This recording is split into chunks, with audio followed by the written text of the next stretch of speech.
All right, welcome in and a very happy Thursday afternoon to you. It is in-game live game day here on the Sports Grid Network. Joe Raineri alongside Craig Mish.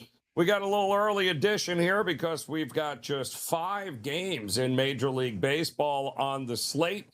WNBA on their All-Star Weekend break. That game will happen on Saturday. And of course, we're all just getting ready because the clock has begun before we know it. We'll have a Hall of Fame game. We'll have NFL preseason, and week 0 of the college football season will be here. But in the meantime, we do have some baseball games. One underway, one just about to get started here, Craig. And what a game it was last night between the Padres and the Braves. It looked like a total yawn fest until we got to the 8th inning. And then everything went bonkers. Braves get it done 7-6 last night. Chris Sale on the mound today, but early going, not vintage Chris Sale. Padres up 3-1 in the bottom of the 3rd, but that game last night against 2 of the better bullpens in Major League Baseball, that was a wild 8th and 9th inning last night. Yeah, a little bit unexpected, and, we'll see what ends up happening today. Of course, we have a day game going on, and I think my takeaway, especially from this series, Joe, is that the Padres are seemingly getting the bats going here at the right time. This is basically it for them. They have to figure it out in the next week or so if they want their GM, AJ Preller, to make some trades, and they're off to a good start today. So they're leading 3-1. And look, if this is going to be their best baseball they're going to play all season, it's really good timing for them. I thought the game was very fun and competitive last night. We'll see if the Braves can come back and end up taking this one, but certainly I would say a good start for the Padres as they have a 2-run lead early on, and then the Padres immediately after the game will get on a flight and they'll head to Miami, and then they play the Marlins this weekend, Friday, Saturday, and Sunday. I'll be on the sideline for that series. So I'm keeping a close eye here on the Padres to see how they end up. And hopefully the Marlins can get a win this weekend. It would be great if it could start tomorrow. Well, yeah, it's funny. You'll see them front and center here, the Padres, as they make their way after this to South Florida. And listen, there's a lot of real estate and a lot of things still undecided about the postseason here. As bad as maybe the season has gone for some teams, Craig, being 500 at this point doesn't mean you pack it in and you go home. There's still a lot of baseball to be played.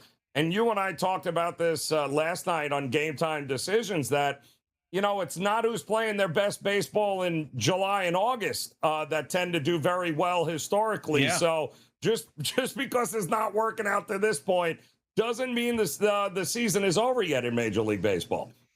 No, and it is a strange season. We have so many teams that are surfing 500, around, under 500. And I do think there are some separators. I think, last night we had Mark Zinno on, and he was saying that it was basically the Dodgers and everybody else. And, I like Mark, but I don't agree with that. Look, I do think Atlanta's really good. I think Philadelphia's really good. I think Tampa Bay is good. I think the Yankees will be good in the end. I do think there is a separator at the top. But, Joe, where there is not a separator is in the middle. And that's the problem here, is that you only have a handful of teams who really would call themselves sellers at this point. And with 10 games to go until the trade deadline, what if a team was to go on a Red Sox run and win 9 out of 10? And I'll give you an example. I don't think it's going to happen, but let's say the Blue Jays were to sweep the Red Sox this weekend, Joe. And then all of a sudden, they're going to feel like they're back in the mix again, and maybe they make some moves at the trade deadline. So, I personally don't love it. I don't love the fact that the deadline is the 3rd. If you remember back when we were younger, it was always never went to like the last day in July, but it was kind of at the end of July. But here we are giving everybody more time to make those decisions, and that's certainly what's going to make it tougher because in both leagues, the American and the National League, you have about 10 to 15 teams that are all separated by a game or 2. And so you put yourself, Joe, in those teams' positions and the GM's positions. How do you say to your fans, we're just going to sell everybody off when the Red Sox just won 15 games in a row? You can't do it. So that's why I don't think we'll get any clarity this weekend. I do think this time next week we'll have a lot more clarity. I personally don't see anything and any activity happening this weekend. I don't see it. Yeah, I think we're both in agreement that don't expect anything crazy until there has to be a decision made one way or the other, and then we'll see what takes place here. But yeah, you mentioned it, and one of the things that throws a lot of this into what we thought for sure a couple of weeks ago, guys and players that might be and teams that might be sellers and players available that 15 game winning streak, which is over for Boston, kind of threw a loop in it because there were a number of names and guys on the Red Sox roster that we went, yeah, Sonny Gray's going to be pitching for a different team. There were, Contreras likely not going to be there. And then all of a sudden, 15 games later, and nobody is talking about the Red Sox being anything other than buyers now as opposed to sellers. And when you win 15 in a row, that tends to change the course of a franchise during the season. Doesn't mean, listen, they could go on to lose, 8 games in a row here, right? That's kind of the season it's been for the Red Sox. But they were kind of tasked with the impossible with the doubleheader yesterday, winning the first one. It wasn't even close. In the second game, they lost 5-1. But what does a team do now after, letting the air out of the balloon? You won 15, you lose last night, no more streak. What happens to this Red Sox team here besides a very friendly schedule, to your point? I think they do have some easy games coming up. I'd be surprised if in the next 6 they didn't win 4 or even split, which is probably still okay because now they're over 500 and they're back in it. But to your point, things just changed so quickly over the last couple of weeks. You mentioned the Red Sox. And, I don't necessarily completely subscribe to where the odds are and where Fangraphs has. Because Fangraphs, Joe, they're constantly updating percentages as to and they take everything into account, the remaining schedule, the players on the team. And, Joe, this time of the year, it's the first thing I do when I wake up in the morning is I check where the Marlins are for where they are sitting on Fangraphs. And so, like a week ago or a little bit more than that, and Miami was sitting in a position with a 50-50 shot on Fangraphs to make the postseason. That's where you want to be, by the way, this time of the year. And right now, the best shot out of nowhere to capture that third wild card, it is the Pittsburgh Pirates. The Pirates have the best shot, according to Fangraphs. So what is their approach, Joe? A week and a half ago, you know what it probably was? We like our team. We may do a little bit, maybe not. We'll see. Now, what's their signal to their fans? Wait a second, you're telling me I go on a website that everybody respects, it says we got a 50-50 shot, and we're just going to sit back and not do a lot? It just shows you how these GMs have to have tunnel vision, and they can't listen or look at anything and have to make these key decisions coming up. And so that's what goes on this weekend. That's what will go on in the early point next week.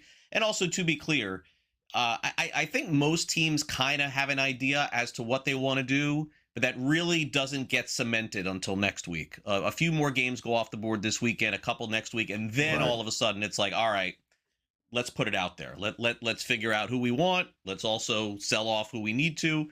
So I do think we'll get a little bit of activity next weekend, but this notion that every fan base, Joe, on social media is like, we got to get somebody right now. We got to get somebody right now. Well, guess what? 20 other teams feel the same way. That's why nothing's happening. Everyone's paralyzed.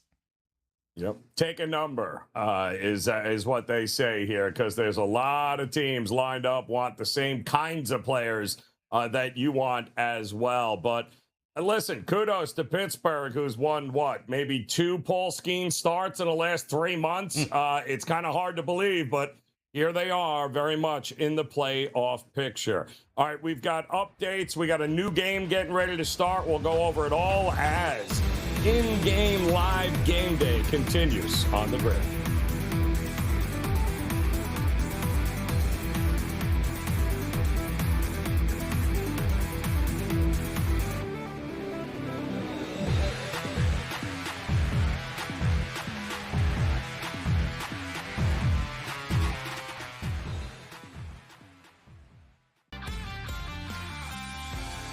Come in a lot more better prepared to play than say we did, having to learn some of the things that we learned coming into the NFL that we weren't learning in college.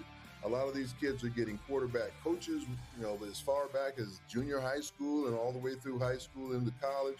So I think the position is a lot more stronger than it's ever been. Outspoken with Dan Cilio, only on SportsGrid.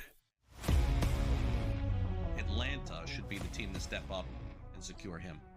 Yeah, Atlanta's really interesting because they're much further down the list than only 8% right now on call sheet. But this is a team that has constantly come up in terms of GMs thinking, or the reports suggesting that GMs are thinking that Atlanta Braves are the dark horse team to kind of swoop in there and get Scoogle, and that's going to be something that we should pay attention to. Pro Baseball Today, only on SportsGrid. Wembanyama goes to the park and plays chess against people. I saw him come in with a book today. Yeah. He walked in with a book, Kevin. He had a bunch of books in his hand. I was thinking to myself, I'm like, he's the only NBA player that actually walks in with a book that actually read it. Yeah. It's a good take. It's a good take. Yeah. Shot of LeBron. Listen, I couldn't help it. I knew that I was trying to cut you off before you said the name. In-game live, only on SportsGrid.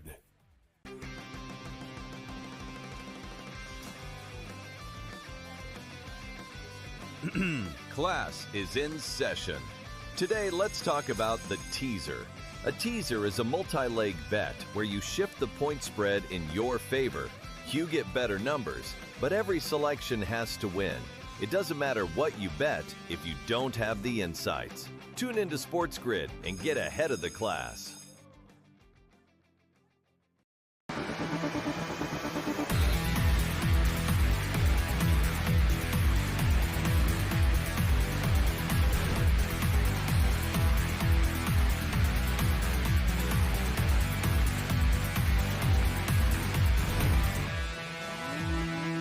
All right, welcome back in-game live game day here on the SportsGrid Network. Joe Raineri alongside Craig Mish, as we only got 5 scheduled Major League Baseball games on tap today. 2 are now underway, including the Atlanta Braves with Chris Sale on the mound. They're down 3-1, though, top of the 4th to the Padres. And just underway now, top of the 1st, at Progressive is the Guardians and the Twins, a little American League Central division battle going on there, as the Guardians, pretty good pitcher there. Gavin Williams on the mound for them. Taj Bradley's actually been very good recently for the Minnesota Twins. Twins got the bats rolling last night on their way to, a 10-6 victory. But the bigger news is Jose Ramirez came back yesterday for the Guardians. 2 for 5, 2 RBIs. They went 15, and I would think this is a win. You call me crazy, Craig, but not having Ramirez in that lineup, 5 weeks, 30 games, to go 15-15 without your best player and the guy that makes the offense roll, I think is a reason why we're even still talking about him here. I think the Yankees would love to be 500 without Aaron Judge at this particular point. So I think they did an admirable job of holding down the fort in order to get him back in the lineup. And it didn't take him long to obviously get himself acclimated and back involved in the offense. But pretty good pitching battle here today in this one. Yeah, and I would say while Aaron Judge is very important to the Yankees and he is the MVP, they can survive without him. It's crazy that Cleveland is even 500 without Jose Ramirez. To me, and I've said this many times, is I think that he is the most important player to his team over any other player in baseball. Like, I just don't see any world where Cleveland goes far without Jose Ramirez, because he is still a top 3, top 5 player, I think, in Major League Baseball. And if he continues on this trajectory, plays a few more years, he's an easy Hall of Famer too. So very impressive. And of course, he comes back. We don't know about the power for Ramirez. He had the hamate bone surgery, so not sure how many home runs he'll hit in the final 60 or some odd games, but definitely he'll be stealing bases. And as you said last night, he got a lot of hits. But look, I do like the Guardians more than the Twins. I think Taj Bradley, that trade with Griffin Jacks, very interesting one. Anytime Tampa makes a deal, I'm like curious, like what are they getting out of it? Jax has done a good job. Bradley's done a good job on the flip side. Tampa Bay, I guess, felt like they were selling high. It always makes me nervous. But hey, to Minnesota's credit, it does appear to be a pretty good deal for them. Twins are also one of those teams that are on the fringe. You don't know what they're going to do next week. Are they going to try to stay in this thing? Are they going to get out of it? My guess is they get out of it. But again, Joe, it's so hard. And I have these conversations every day, but how do you have a conversation about this when if the Twins win their next 6 games, wouldn't you feel differently about them? Yes. So that's why the deadline is August 3rd, and it's really hard to figure anything out right now. So I keep an eye on that sort of stuff and just wonder who's going to get hot, who's going to fall out, and that could change the opinion and change the trajectory of some of these teams coming up next week. Yeah, and again, we said it, that there is a lot of parity right now if you take away the top teams in each league. And for 15 games, Boston wins 15 straight games, and yet you would think they'd have a bigger lead. Minnesota is within 3 games of that Red Sox team for the final American League wildcard spot.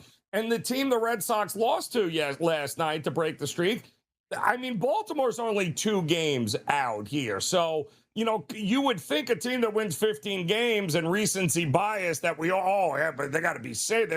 They're on their way. No, like they are still a last, occupying the last spot of the wild card in the American League. And there's nothing guaranteeing that they're going to be there when it's all said and done. I mean, is there a lot separating Boston from Baltimore from Minnesota in your eyes? No, definitely not. Definitely not. I am not all of a sudden just buying in on Boston because that's foolish. Look how bad they were up until that point. If Boston plays, Joe, 500 baseball the rest of the season, assuming they have 60 games, if they go 30-30, they're not making the postseason. And 30-30 isn't bad. It's basically what every team is. So think about that for a minute. They're not making it if they go 30-30. Somebody will be better than them. So I don't think the Twins will. But Boston certainly is back in the mix. I think Baltimore is still alive. Maybe they can make or two, and we'll see. But White Sox, of course, have a position right now. Cleveland has a position. Could Seattle and Texas both get in? Both teams are right around 500. All of a sudden, Joe, after Houston gets swept over the weekend by the Red Sox, they swept the Marlins 3 straight games and now have put themselves back in the mix again. Kind of crazy. So that's where we're at. Also, I believe we do have a run scored here by the Atlanta Braves, if I'm not mistaken. I believe it was Ozzie Albies who hit a solo home run. So the over in this game probably will hit at some point, I would guess. Already 5 runs in this one. San Diego still leads 3-2. My assumption is with a 1-run lead later in the game, maybe we'll see Mason Miller. But another competitive game between these 2 teams today. I give the Padres credit. They have gone through it, and like you said, maybe if this series has taught us anything, and they actually started turning a corner just before the All-Star break, and they've had some games where they can score some runs. If you can get Tatis and Machado getting going in the right direction down the stretch, they can certainly win their fair share of games. Especially the thing with them is just being able to play with a lead into the 7th, 8th, and 9th inning. If they don't, you render one of the best closers in the game in Mason Miller. You render him useless. How are you going to utilize him? It's a good back half of the bullpen with a great closer, and you're never in front long enough in order to be able to utilize him. So, it's a good sign to see that Tatis and Machado at least are starting to swing the bat well. Chris Sale in the game. Canning, by the way, about 40 pitches in. They had an opener, and both bullpens have been worked a little bit here in this series. So we'll see who's available when it comes to the later innings. We got 3 other games coming up a little bit later here today, including Tampa and Toronto, Kansas City, Detroit, and a makeup game, Arizona and St. Louis. So lots still to go here as in-game live game day continues on this Thursday on the Grid.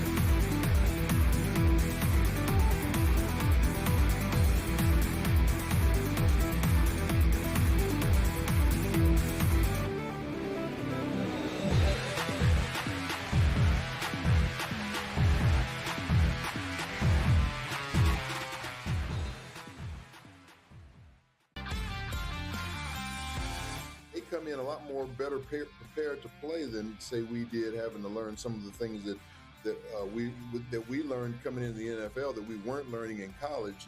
A lot of these kids are getting quarterback coaches, as far back as junior high school and all the way through high school into college. So I think the position is a lot more stronger than it's ever been. Outspoken with Dan Cilio, only on SportsGrid. Atlanta should be the team to step up and secure him.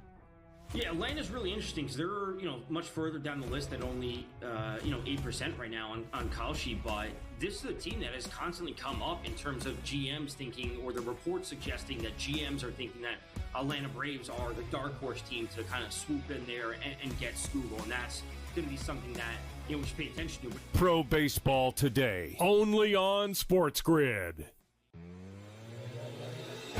Wembanyama goes to the park and plays chess against people.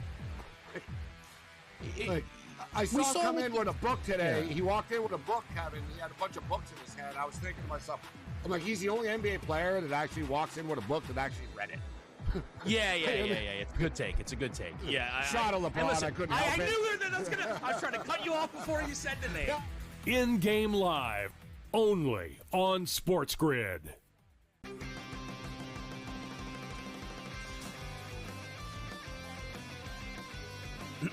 Class is in session. Today, let's talk about the teaser. A teaser is a multi-leg bet where you shift the point spread in your favor. You get better numbers, but every selection has to win. It doesn't matter what you bet if you don't have the insights. Tune into SportsGrid and get ahead of the class.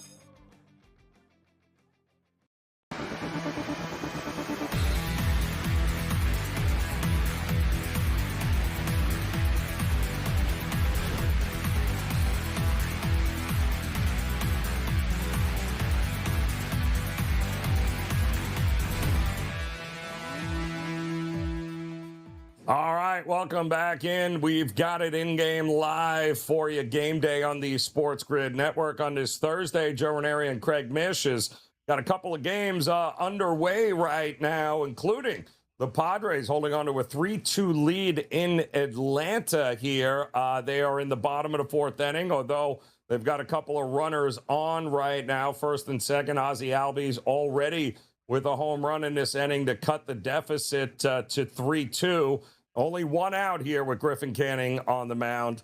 And shocker, the Guardians did such a great job without Ramirez for 30 games. And a lot of that had to do with the fact that their leadoff hitter, Quan, has actually began to hit the ball. He's hitting 420 over the last month here. And once again, he gets on first. And what does he do, Craig? Steals second base. And that is the Guardians, and that is their game. The problem was he was hitting 190 for the first 2 months of the season. So they struggled a little bit. But Ramirez now the number 2 hitter up at the plate already in scoring position. That 1-2 punch, that is what the Guardians and what makes them so dangerous come the postseason is when that half of that order is working like that. A couple of months ago, Cleveland decided just to move Quan down, and he's been batting ninth for them for, I think, probably a couple of months. But as you mentioned, they have him now back at the top of the lineup. And the one thing about him is that even though the batting average is down and the on-base is down, I guess as a result of that, he still does make a ton of contact. And, maybe, Joe, when you think about it, maybe a lot of Quan's success could be tied to the guy right behind him, Jose Ramirez, seeing a lot of fastballs at the top of the order. Now he's not. All of a sudden, the numbers start coming down. It just shows you how important Ramirez is to that lineup, too. But you mentioned Gavin Williams. Cleveland's pitching very good. Their bullpen is excellent. I think Stephen Vogt has done a fantastic job managing there. And, of course, he's won Manager of the Year. A lot of people were skeptical when he was hired. He was never a manager before he got hired by Cleveland and was like a player just a couple of years ago.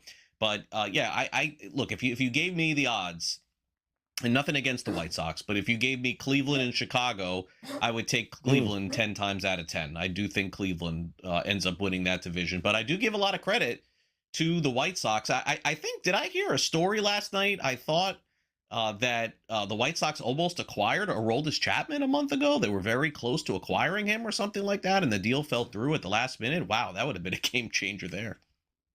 Yeah, and again, another one of those situations where what a difference, a 15-game winning streak will have on an organization, because apparently there were some talks, Craig, where when things were going bad, they were on the verge of just dismantling everything. And I think we got a 3-run home run here right now by the Braves. And just like that, the over is Dominic Smith with a 3-run home run.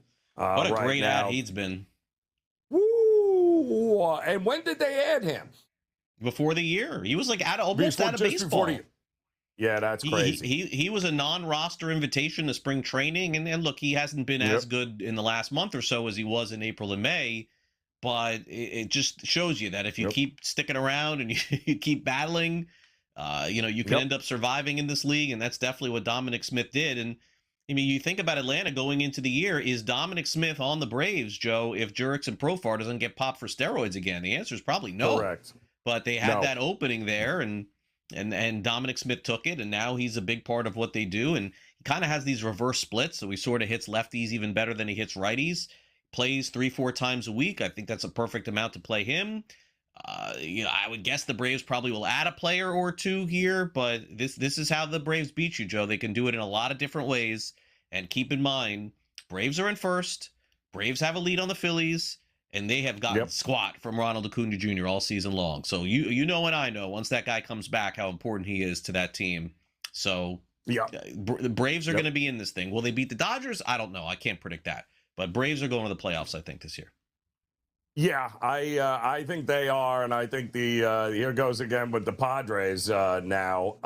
They have not had a winning month yet in the season this season. So just when you think they have turned a corner, things start to go hard left. Winnable game last night. They could not get it done. And now they had a 3-1 lead in this one. And now they've got a 5-3 deficit still in the bottom of the fourth. And I still think there are runs coming in this game here, folks. Oh, yeah. In-game number is 12.5. And I still don't think it's enough because both those bullpens got a little burnt out here in this series. So that's great news for the Marlins, who have the Padres coming up next here. We got more for you, though, as In-Game Live Game Day continues.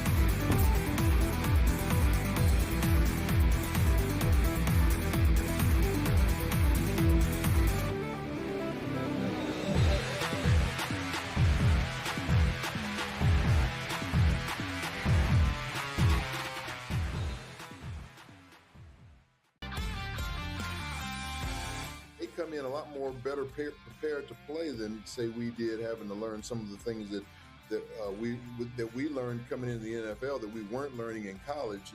A lot of these kids are getting quarterback coaches, as far back as junior high school and all the way through high school into college.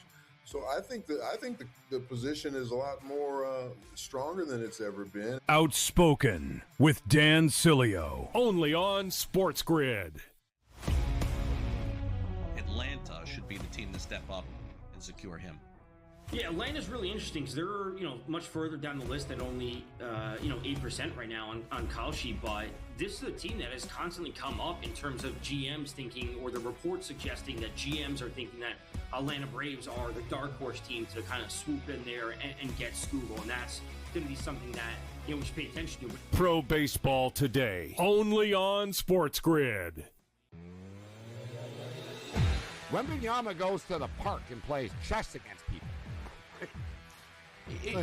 I saw him come in with a book today. Yeah. He walked in with a book, Kevin. He had a bunch of books in his hand. I was thinking to myself, I'm like, he's the only NBA player that actually walks in with a book that actually read it. Yeah. It's a good take. It's a good take. Yeah. Shot of LeBron. Listen, I couldn't help I it. knew that I was trying to cut you off before you said the name. In-game live, only on SportsGrid.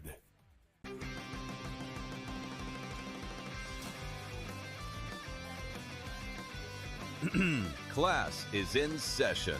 Today, let's talk about the teaser. A teaser is a multi-leg bet where you shift the point spread in your favor. You get better numbers, but every selection has to win. It doesn't matter what you bet if you don't have the insights. Tune into SportsGrid and get ahead of the class.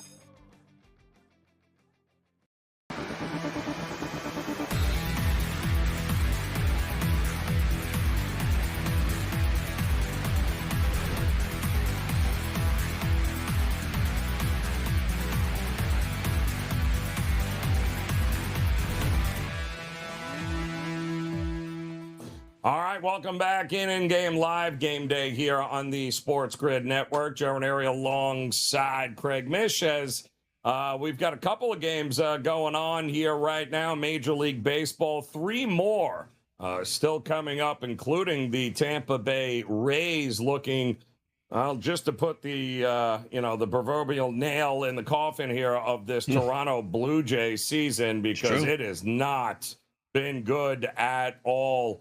And the Rays have just announced, I believe they're going with an opener here today for Seymour, whose last outing wasn't exactly great. There are some signs of regression coming. So maybe get a guy out there for a couple innings, bring Seymour in. I don't know that it's going to make a difference here, Craig, given the fact that Toronto is averaging just less than 2 runs a game over the last week. They can hit lefties they can't hit anybody really as it is. Right, 8-1 the Rays are against them this season. It's just been dominant.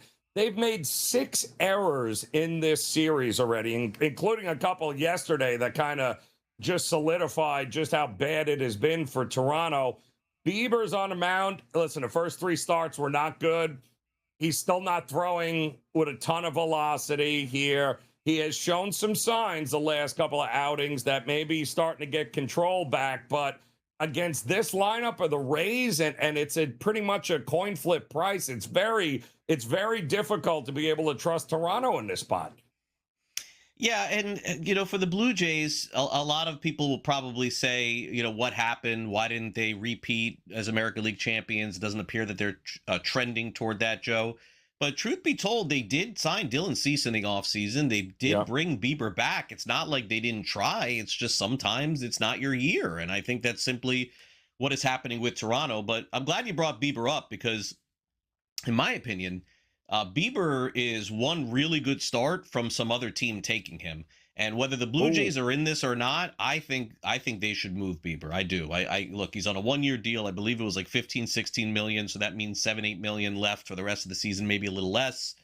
I probably would try to get out from under that if I am the Blue Jays, and maybe potentially send him to a contender, because again, he was so good with the Blue Jays down the stretch last year. Remember when they got him, Joe, it was like an afterthought. Didn't even think that he'd be able to do anything. Cleveland just basically gave him away to Toronto, and then Cleveland went on that 10-game winning streak, and they put themselves back in the playoffs right after that.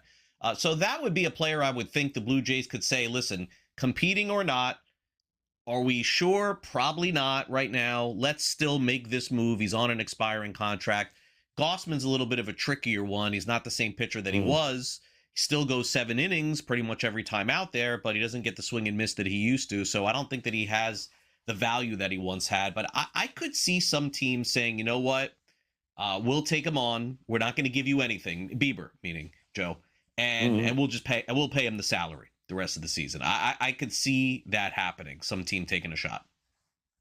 Yeah, it's been. Listen, first 3 starts coming back off the IL this year, right? 13 innings pitched, 20 hits, 13 runs, 6 home runs, 7 walks, 9 Ks. So. Obviously still trying to work through it. He was never a guy that was going to be overpowering.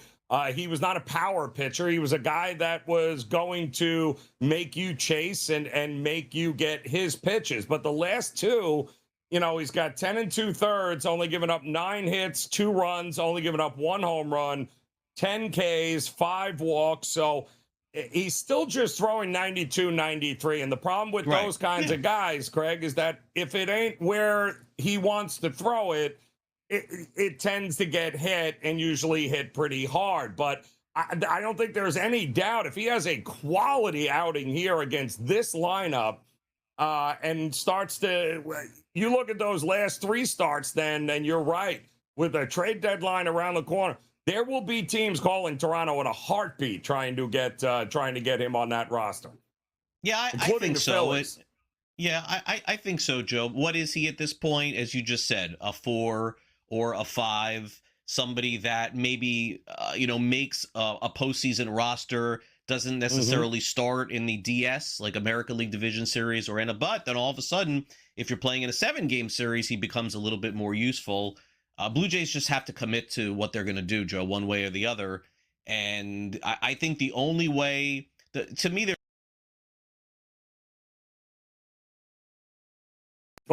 Oh well, we'll get Craig back here in a minute, but I am with him here on Bieber. To me, it's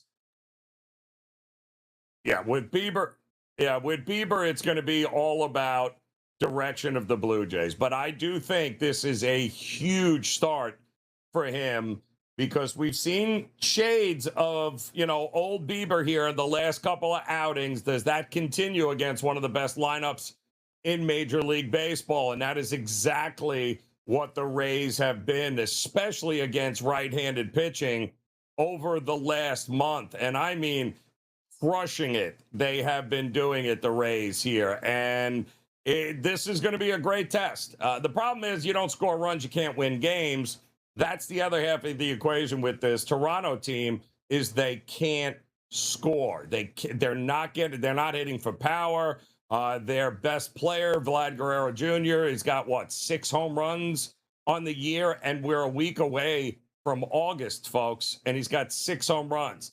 So not going well at all here, and not good against left-handed pitching either. An 80 WRC plus is what they're rolling with right now. I mean, they are just not, they can't get guys on. Forget about the defensive aspect of it. It could not have gone any worse thus far for Toronto than it is. But saving grace is they just watched Boston rattle off 15 wins and very much in it.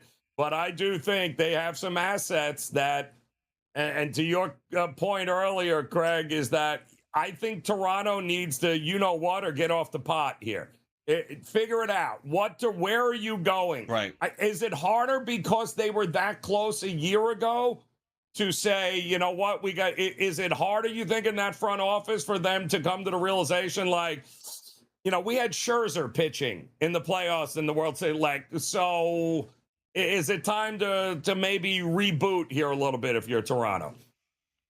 Sorry about that I went off the air there for a minute, Joe. So my, it's some of the stuff that we do is internet based, but I don't have the internet. What I do is I have a hamster that runs in a wheel, and the hamster was he was very tired and hungry. So I gave him a little food. Elmo. And then he started spinning the wheel again, and now you've been here at my studio, you know what it is. So I gave him. You're looking good. Okay, so he's good. Yeah, we're back on the air here. Cheese. So good. So I think Toronto, to your point, and I was trying to make the point too, and you made it for me, is yes, they probably have to decide and make a decision. Is it tougher because of last year? Of course. Their payroll also, Joe, I believe is always a top 5, top 10 payroll. How do you send that message to the fans that we're not going to try and repeat? But realistically, I think they also have to look in the mirror. So can Toronto be one of those teams that does a little bit of selling and no buying? It seems like to me that's the direction that they would go. The one player on Toronto, I thought about him for Miami and, in thinking of players, but I think he could definitely help a team, Joe, is George Springer. Give me Springer for 2 months, not having to play a lot of defense, a team leader, 10, 15 home runs, gets on base about 32% of the time, maybe could steal a base or two for you. Don't you think, Joe, he's a great guy to inject to a team like Philadelphia or Atlanta, or, he's won World Series before. He was in the World Series last year. Health has been an issue for him, I know, the last few years, and he's probably coming to the end of his career too. But I don't know that Toronto's willing to give him up, but he's on an expiring contract. To me, that's a nice little extra player for a team that's trying to win a World Series. I'd love to grab that guy on my team. Well, especially for a younger team, there are just some guys, and we've seen it, Bregman, they're just winners. Wherever they go, they win. It's kind of crazy there. In-game live game day will continue here on the grid.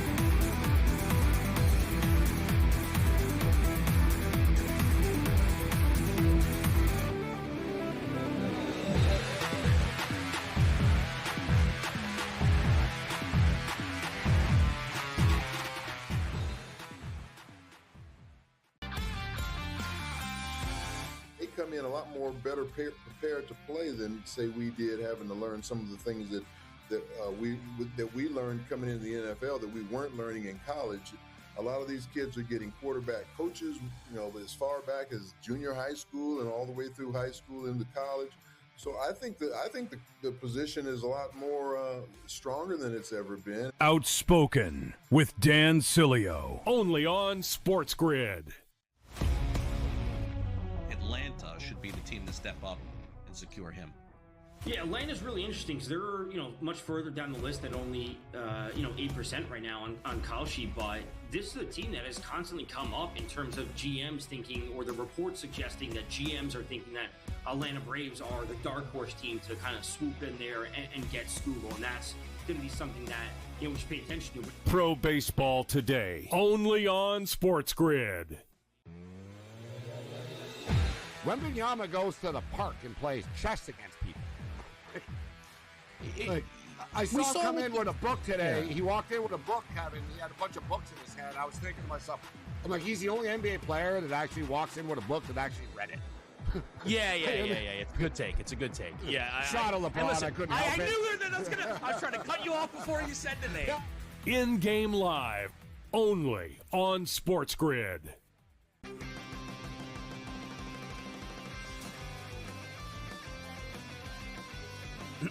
Class is in session.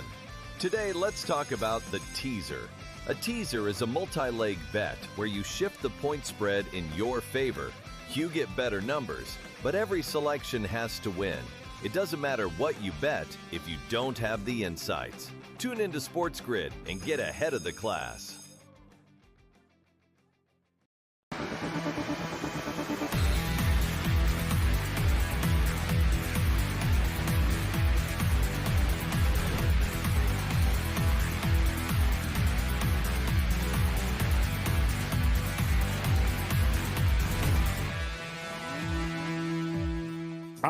Welcome back in-game live. Game day here on this Thursday on the SportsGrid Network. Joe Raineri alongside Craig Mish. 2 games underway in Major League Baseball. Total of 5 today. So we still got some action coming up. We've got a little bit of golf going on the 3M. Scotty Scheffler, shocker, up at the top of that leaderboard. But we all know he's likely just going to finish runner-up because that's the kind of year he has had here. Great weekend, though, in store coming up for some of these series in Major League Baseball as we look to turn the calendar into August.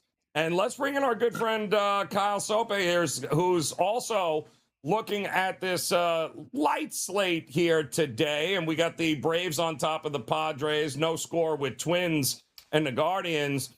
And Craig and I were just talking. I don't understand the pick'em price with the Rays and the Jays. Are we still pricing Bieber like it's a decade ago, or do they think it's Justin Bieber? I don't like. They do realize the Tampa Bay Rays are just are crushing everything that you throw at them here. What do you see coming up in this game? Yeah, I'm with you here. I don't get it. And Justin Bieber looked pretty good out there with the World Cup and doing his thing out there. So maybe if it is Justin Bieber, maybe we can upgrade and explain this price a little bit here. But no, I think you're paying a name tax here on a home team with a pitcher that you know, but that's not who he is right now. And the Rays, they don't strike out at all. Bieber wants to get the Ks. He wants to keep the line moving in that way, and he can't do it. I'm going to favor the Rays over anybody. I wanted to run this fast, you guys, as long as we're talking this division. I was looking at it earlier today. You're looking at over 3-1 to get the AL East to be the World Series champion. You don't have to pick a team. You just get the entire division. What do you think about that, given that I kind of think 3 of the top 4 teams are still playing the NL? Yeah, it does feel that way. And, Kyle, we could take a deeper look here. We'll go back to the division here and take a look at those 3 teams at the bottom, because I think Tampa is on their way to get in. They're just playing too well at home, and they're going to end up with the best record in baseball at home this season. They've figured out how to beat teams when they visit the Trop. I do think the Yankees, in the end, will make the postseason as well. So when we look at... Yep. All right. That hamster again. Yep, that poor hamster at Craig's house is he's got to feed that poor hamster there, Kyle. But him and I have talked about this, and I am with him on this. I think the Yankees, they will, of course, do enough, make enough changes. Hopefully, Judge gets back, and they will have enough to get in there. outside of that, the only problem that I have is that isn't there a lot of mediocre baseball being played in these divisions right now? I mean, the Orioles are what, 2 games out of the last wild card spot? The Red Sox 15-game winning streak, nothing taking away from, but are we all of a sudden thinking they're not a 500 team? And that's the kind of the problem that I have is who's the contender? Who are the pretenders in this giant middle that we have now? I kind of think the AL is one giant middle. So if you're giving me 2 cracks at the apple, I'll take it at this price. If I was going to make this bet, and I'm considering placing it this afternoon, I would hedge it if we got to a situation where an AL East team is playing the Dodgers or something like that. But there's no separation in the AL, in my opinion, at all. So if you get 2 teams that are going to make the playoffs, like you said, the Yankees seem poised to be there, and the Rays have been solid all year. I'm just going to play the numbers game, and I'll take 2 cracks at the apple here and go with the AL East to get out of the AL and give me a hedge equity when it comes to the final series of the year. Don't hate that at all. And I tell you what, in the National League, it's become very interesting, too. Some teams, Kyle, just seem to play their best baseball this time of year. And the Arizona Diamondbacks, I feel like we've seen this picture before. It's a makeup game against the Cardinals. So, and I love what Brandon Pfaadt, little time in the minors to work on some things. He is a different guy that since he has been back. So, call me crazy. Corbin Carroll starting to hit again finally. Arizona is going to make a push, and we all know it's coming, correct? Yeah, I'm not going to call you crazy. I'm going to call you profitable, especially today. They're my best play on the MLB slate. You mentioned Pfaadt. He's been rock solid since he got back to the bigs. You're talking about a guy that hasn't walked a batter in the month of July. He's only given up 5 earned runs over his past 4 starts. And to be honest, McGreevy on the other side with St. Louis, I'm not really that sold on him. He can't miss bats. And Arizona doesn't miss strikes. They're a top 5 team when it comes to making contact with pitches within the zone over the last month. So I think Arizona could potentially beat the brakes off of St. Louis tonight. And they're an underdog? I get that they're on the road, but give me all the Arizona stock tonight and moving forward. I don't hate the idea that they could be in it for the long haul. All right, let me get your thoughts here on the 3M Open as well, because I'm looking at the board. Scotty Scheffler, great opening round, 6 under, but we all know he's likely going to finish a runner-up because that's the kind of year it's been for him. You mentioned, I think, off air that you had him as a first-round leader. He's tied with a bunch of guys for 6, but Emiliano Grillo, who is 7 under par with a couple of holes left, and he's only going to shoot 82 tomorrow, which really just drives the knife in. But how did you approach this tournament here? Do you think Scotty gets one finally? He's going to win eventually, right? I mean, it kind of has to, whether it's here at kind of a joker event or the playoff down the stretch here over the next month or so. So, yeah, I mean, he's the guy you got to fear. You play the without Scotty markets, which I never really think are priced appropriately. Like, I'm on Ben Coles in this spot. He was 74 to win outright, and then you add in Scotty, and he's 58, 60 to 1. I don't mind taking that discount. It's still making up a lot of time in terms of my betting card. If I hit 58 to 1, like it's not that big of a deal if it's not 74 to 1. I think this is one of the easier courses to handicap. That doesn't mean I know who's going to win because golfers are all over the place on a day-to-day basis, never mind over 4 days. But with all the water, you're talking water on 15 of 18 holes, you just kind of got to keep the thing straight and then avoid 3 putts on these big old greens. So I'm looking at distance from edge of fairway and lag putting. And to me, Ben Coles was huge there. And Jackson Koiven, another young kid that I really like this week. I think both could finish inside the top 10. Well, listen, don't say I didn't do anything for you because I just watched Grillo bogey the 17th. So, yes, he is back to 6 on a big tie up at the top of the leaderboard there at the 3M. We'll talk more about that. Kyle, hang out for me. I got a couple of more Major League Baseball questions for you as well as In-Game Live continues on the grid.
right, welcome back in-game live game day here as we look to wrap up this first hour. We've got a couple of Major League Baseball games underway. We got 3 more, just a total of 5 here on the card. A little getaway day for some travel days for some teams here in Major League Baseball, but still 5-3 Atlanta over the Padres and still no score. Bottom of the 3 between the Twins and the Guardians. I thought this might be a pretty good pitchers battle, Kyle, with Kyle Sobe joining us. Gavin Williams and Taj Bradley, for all his faults, has actually seemed to figure some things out over the last month here. And, you know, we got no score after getting 1 million runs early yesterday. What'd you think we were going to get in this one today? Yeah, I'm with you. I generally value Gavin Williams like a tier above Taj Bradley, but Bradley's been amazing. Like you said, double-digit strikeouts a couple times this month, and he's largely kept the ball down, and he's missing bats. Like, there's a lot to like in this profile. You're talking about a kid that's still just 25 years old. I feel like he's, 4 or 5 years older than that for the ups and downs we've had throughout his career. But I'm with you. A pitcher's duel doesn't really surprise me here. I'm interested when we get these pitching matchups as the season progresses, the summer goes here. A lot of early unders. I get that you attack these aces in the first few innings, but if they're going to hang 2.5 runs through 3 innings on games like this where you've got 2 guys I trust, I'll take my chances. One of those teams is going to get shut out, and I don't think the other team's going to get 3 more often than not. So I'm going to be on unders through the first 3 innings and a lot of matchups that look like Bradley versus Williams.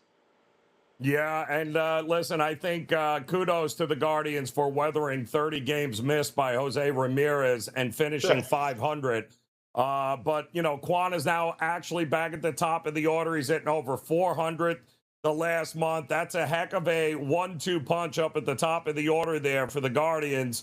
But again, Minnesota's just a couple of games behind Boston, who had to win 15 games to occupy that final wild card spot. Talk to me about the Central. What happens here? Is everyone out? The Royals are out, but outside, are you buying Detroit? Are they going to be sellers? What do we do with this Central division? I think the next 10 days are going to tell us about what Detroit's going to do. I mean, they're 6.5 back in the division, and if you keep Skubal, I guess you could get there. But if you sell him, that changes the trajectory of everything. You would think they don't sell him within the division, maybe not even within the AL. So if he moves, it just clears up a competitor in the division. Maybe it doesn't change the landscape of the AL in a major way. But, I mean, correct me if I'm wrong here. And you mentioned the Guardians is kind of a top-to-bottom team that's solid throughout, special, kind of nowhere outside of Jose Ramirez. I don't really think any of these teams are going to do anything and note when it matters in the postseason. Obviously, somebody's going to win the division and probably get 2 or 3 teams into the postseason. But are you fearing any of these teams at a high level? The White Sox, I'm still not buying. I get that we're 100-plus games into them bouncing back from the last couple of years, handful of years, and maybe they win this division, but are they winning a postseason series? Yeah. No, the problem that I have with the Guardians is the Guardians are built to win short series in the postseason because they won't beat themselves. They got between Bibby's been much better. Gavin Williams up at the top. You still got, Kate, you got one of the best closers in the game there. And, they can hit for some power, but it's that small ball.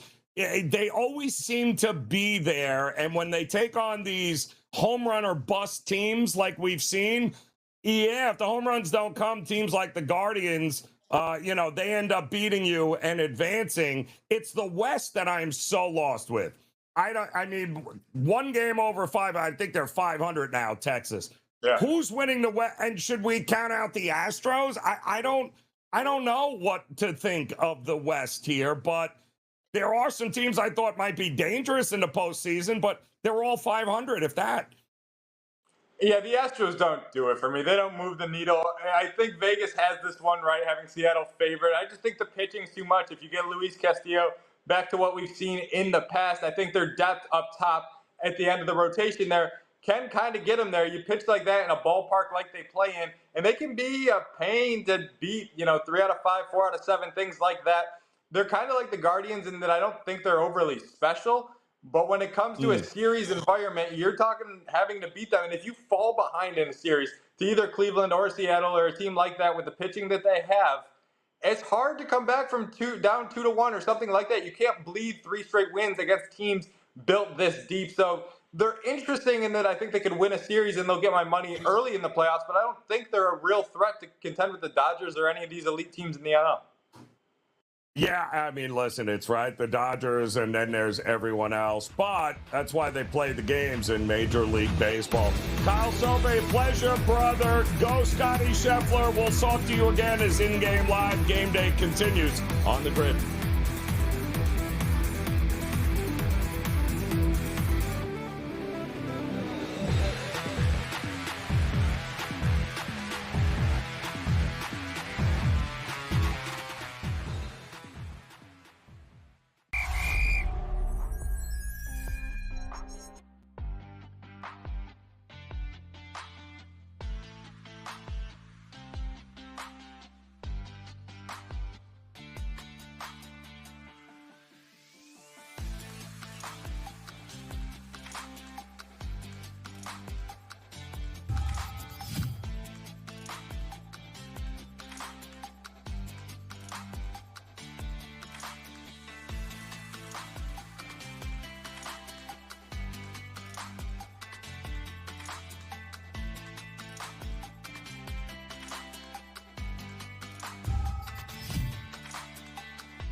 All right, welcome back in Game Live, and we are Game Day ready here on the Sports Grid Network. Another hour together. Joe Raineri alongside Craig Mish and his hamster, provided that he keeps running around. But we do have two games in Major League Baseball underway right now. We've got the Padres taking on the Atlanta Braves. And that game started out not well for Atlanta and Chris Sale.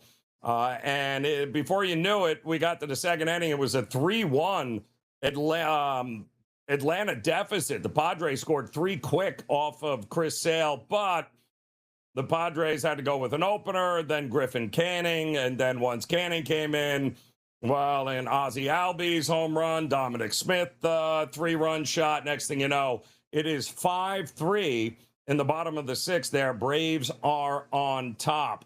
Really good pitchers battle right now with the Twins and the Guardians. We've got a American League Central battle happening.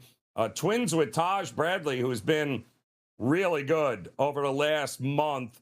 Guy's got some electric stuff here. And the Twins bats, they showed up in a big way yesterday. And I got to tell you, I could not have been more impressed with what I watched yesterday from that Twins lineup. Now, the Guardians, they welcome back Jose Ramirez, and even with him back in the lineup, it wasn't enough to get it done yesterday. Twins ended up scoring 10 in that game and got one back. But the Guardians, well, they starting to put it together here right now, and it feels like as long as they've got Ramirez and Quam up at the top there, Gavin Williams throwing right now, Yeah, it's the Guardians are going to be a force in the Central. Not that there's a ton to be excited about in the American League Central. Don't get me wrong. But right now we've paid heading into the bottom of the fourth. Still no score here, as both guys have done a really good job of limiting any sort of hard contact here with Bradley and Williams. Now, we do have a game coming up at the top of the hour. That's going to be the Rays and the Blue Jays, and it's going to be Bieber on the mound for the Blue Jays. And listen, he is not the same guy that he was with the Guardians all those years ago.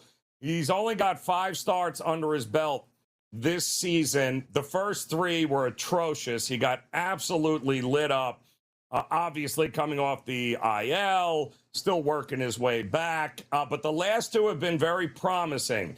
And now he's going to have to take on a Tampa Bay Rays lineup that is hitting everything, and either side, right-handed pitching, left-handed pitching, it doesn't seem to matter with the Tampa Bay Rays. They are absolutely crushing the ball, and they are going to have to come to a crossroads here at some point, this Toronto Blue Jays team, because they have to figure out what they're going to do. Pitching's a problem. Bullpen's a problem. The biggest problem outside of Dylan Cease, obviously, Gausman looks like he's a little bit older, little less velocity. He's been getting hit real hard. The bullpen has not been what it was a year ago. And don't forget, last year at this time, the Toronto Blue Jays were crushing left-handed pitching, crushing it. They were one of the best teams in Major League Baseball against lefties. This year, they have an 80 WRC plus. They can't hit lefties. They can't hit righties. They're not hitting for power. Defensively, they've taken a step back. So now all of a sudden, they've got to face an opener, a left-handed pitcher out of the bullpen for Tampa. And then they're going to bring in Seymour for the bulk relief role. And this kid has been fantastic. He's got over a 20% strikeout ratio here this season. He is missing bats, has gotten hit a little bit. Looks like he's tired down. This was a once reliever turned starter in the Tampa Bay organization. But they've got to be ecstatic, the Tampa Bay Rays, on what this kid has been able to do here. They're putting an opener for a reason here, even against this Blue Jay. So I think that they've had a chance to work on some things. He's had a couple of back-to-back outings where they're not locating all that well, and all of a sudden guys are starting to put barrels on him. But there is nothing redeeming about this offense of the Toronto Blue Jays. It's a pick-em price. I think it's a great opportunity coming up top of the hour to back the better lineup, the better pitching, and the better bullpen, and that all points to the Tampa Bay Rays in this one. By the way, 8-1 on the season, the Tampa Bay Rays against the Toronto Blue Jays. They have dominated this matchup here. Then you're going to get into the 5 o'clock hour, and you're going to have the Cardinals taking on the Arizona Diamondbacks. Now, this was a makeup game. This wasn't originally scheduled. You have the Cardinals, who are coming back from the West Coast. They won a nail-biter yesterday against the Angels, 1-0 to finally win a game. It's been a rough series for them. It has been a rough stretch over the last month for this Cardinals team. I think they've always been playing above their head. I didn't think they were going to be all that great this year, but they won a lot of games early on. I didn't think they should have won. I don't like the bullpen. And the offense has gone MIA. Last in Major League Baseball against right-handed pitching over the last couple of weeks. Dead last. They're only averaging barely 2 runs a game over the last week alone. And again, they scored 1 run early in that game against the Angels, and they were able to hold on. But this is now a team that had to fly from Anaheim to St. Louis. They've got a 5:15 start, and now all of a sudden McGreevy's on the mound, who looks like a pitcher that has gotten away with a ton of weak contact this year. He's definitely not a sub-3 ERA pitcher, and I think the way the Arizona Diamondbacks are finally starting to put it together offensively, this is exactly the right spot at the right time to get behind the Arizona Diamondbacks, who are going to say Brendan Pfaadt to the mound, who has been electric over the last couple of starts here, did spend some time in the minor leagues, but whatever the mechanics were that they worked on has paid huge dividends for them, because Brendan Pfaadt, you remember when the Diamondbacks went to the World Series a few years ago? Brandon Pfaadt was a young pitcher there. He was a guy, looked like the sky could be the limit for him. Ran into a little bit of a rough patch over the last couple of years with some injuries, had some mechanic issues. But my goodness, I mean, since coming back on June 30th, he's got 4 starts, 21 innings. He's got a 2.14 ERA. He's only allowed 1 home run, hasn't given up more than 2 runs in a start. He's not getting a ton of strikeouts, but he's making guys hit his pitches. He's only walked 1 guy in 83 batters. Huge. And 50% of the balls that are hit against him are on the ground. That's a recipe for success here. Diamondbacks are looking at plus money right now in this spot, and I love it. I love the opportunity here, because this is the time of year where Arizona, for all their faults, figure it out, and they eventually make a run at this. Nobody's saying they are going to catch the Dodgers, but it would not shock me if the Diamondbacks, who are right there, middle of the road kind of team here, playing some of their best baseball recently, got Corbin Carroll swinging the bat well now, getting some starting pitching. The bullpen is still questionable, but I think they are heads and tails better than the Cardinals, who I think are going to come back down to reality over the next 30 days. Could be sellers also at the trade deadline. So those are your games coming up here in Major League Baseball. We've got updates for you with the Guardians and the Twins. We'll take a look at what's happening with Atlanta as they continue to hold on to a 5-3 lead over the Padres. And you got some headline news there in the NFL. You better get ready for that, as well as in-game live game day continues on the grid.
Welcome back in-game live game day here on the Sports Grid Network as we've got a couple of Major League Baseball games underway. We've made it to the top of the seventh inning in Atlanta with the Braves holding on to a 5-3 lead against the Padres. Padres will finish this game up, head to South Florida to take on the Marlins for another trip here down the East Coast. Meanwhile, you've got Minnesota knotted up at 0-0, top of the fifth. Pretty good pitchers battle there in Cleveland at Progressive as Taj Bradley and Gavin Williams are going toe-to-toe. Let's bring in our good friend Tom Vecchio here, keeping an eye on these games. And Tom, I got to tell you, I thought this might be a pretty good pitchers battle between Minnesota and Cleveland, and that's kind of exactly what we're getting here right now. Taj Bradley, he's been good over the last month, finally putting it together, and Gavin Williams should get more praise than I think what he does, because I think the guy's electric. And the Guardians get Ramirez back. It has not been good enough to win a game. They lost yesterday, but 0-0 right now. Still plenty of baseball to be played. Yeah, still plenty to be played, and Gavin Williams is awesome. We just saw him put up an immaculate inning for the Guards, punching out 3 hitters, which is always great to see. I have him on a high-stakes fantasy league team, so that's good to see that he's putting up a performance. And to your point, he has been, I'm going to say, a little bit overshadowed or underrated, whatever you want to call it, just based on the dynamic of the AL kind of Cy Young race. And I don't want to say that he's necessarily in the race, but just because there's been so many standout performances, we should be keeping an eye on the Guardians, where they sit in the standings in a wide open AL Central. They got J-Ram back. This is the time for them to push and really add more at the deadline. I didn't have any action in this game. I was, leaning towards the under, but I have some action in this upcoming 3:00 game, about 45 minutes. I like Shane Bieber under 4.5 strikeouts, or I should say I don't like Shane Bieber because he's just not good anymore. And, when we're going up against a team like the Rays, they don't strike out, they take pitches, they get on base, they paper cut you to death, as Craig likes to say. And Shane Bieber has a 17.6% strikeout rate, which is the lowest of his career. So it's got a little bit of juice at minus 150, minus 155. But I'll take Bieber under 4.5 strikeouts. Craig Mish and I talked last hour about this, Toronto. I think this is a huge start for Bieber. The first 3 starts were terrible coming off the IL. To be expected, this is not a guy that's throwing 100 miles an hour. It's a guy that's barely throwing 90. But he's put back-to-back good starts together.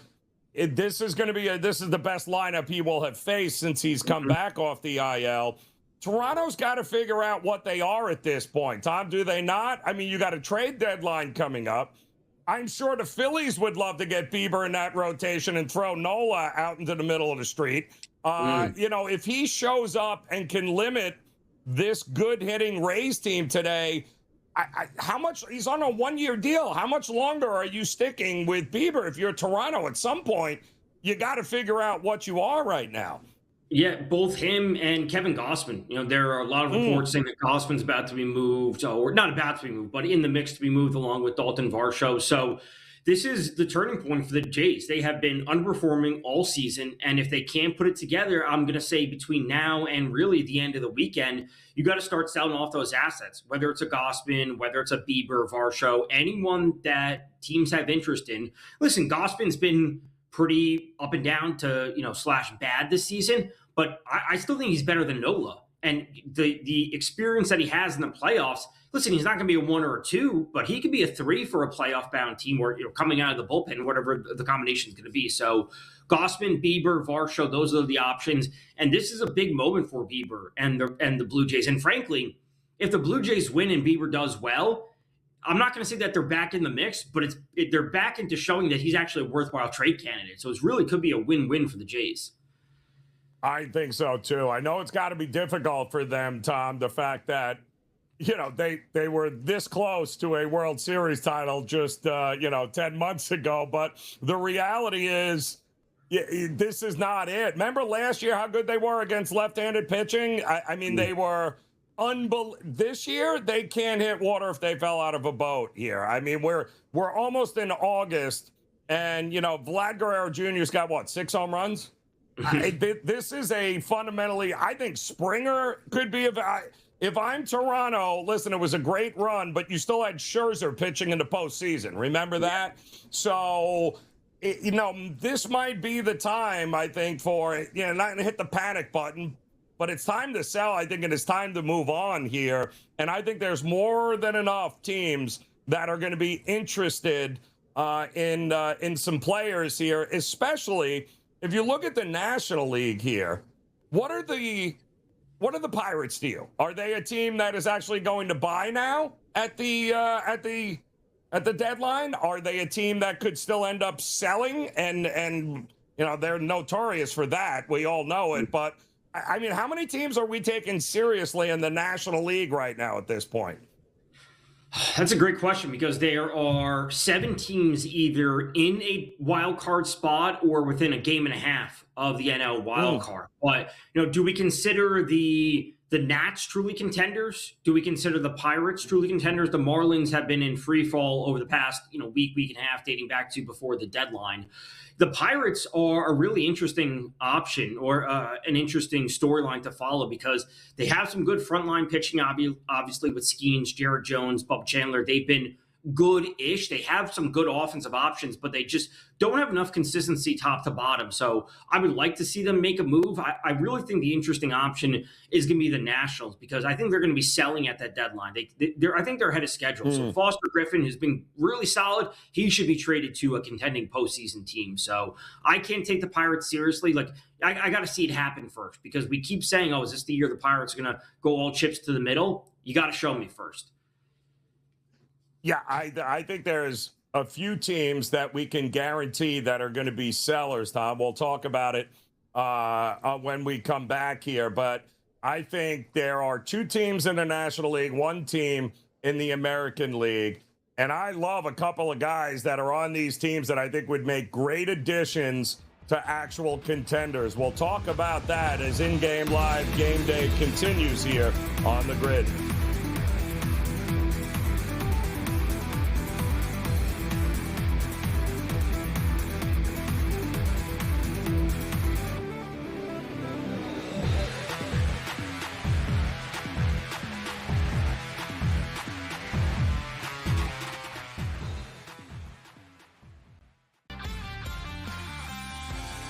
Come in a lot more better prepared to play than, say, we did, having to learn some of the things that we learned coming into the NFL that we weren't learning in college. A lot of these kids are getting quarterback coaches, as far back as junior high school and all the way through high school into college. So I think the position is a lot more stronger than it's ever been. Outspoken with Dan Cilio, only on SportsGrid. Atlanta should be the team to step up and secure him. Yeah, Atlanta's really interesting, because they're much further down the list at only 8% right now on call sheet. But this is a team that has constantly come up in terms of GMs thinking, or the reports suggesting that GMs are thinking that Atlanta Braves are the dark horse team to kind of swoop in there and get Scoogle, and that's going to be something that we should pay attention to. Pro Baseball Today, only on SportsGrid. Wembanyama goes to the park and plays chess against people. I saw him come in with a book today. Yeah. He walked in with a book, Kevin. He had a bunch of books in his hand. I was thinking to myself, I'm like, he's the only NBA player that actually walks in with a book that actually read it. Yeah. It's a good take. It's a good take. Yeah. Shot of LeBron. Listen, I couldn't help it. I knew that I was trying to cut you off before you said the name. In-Game Live, only on SportsGrid.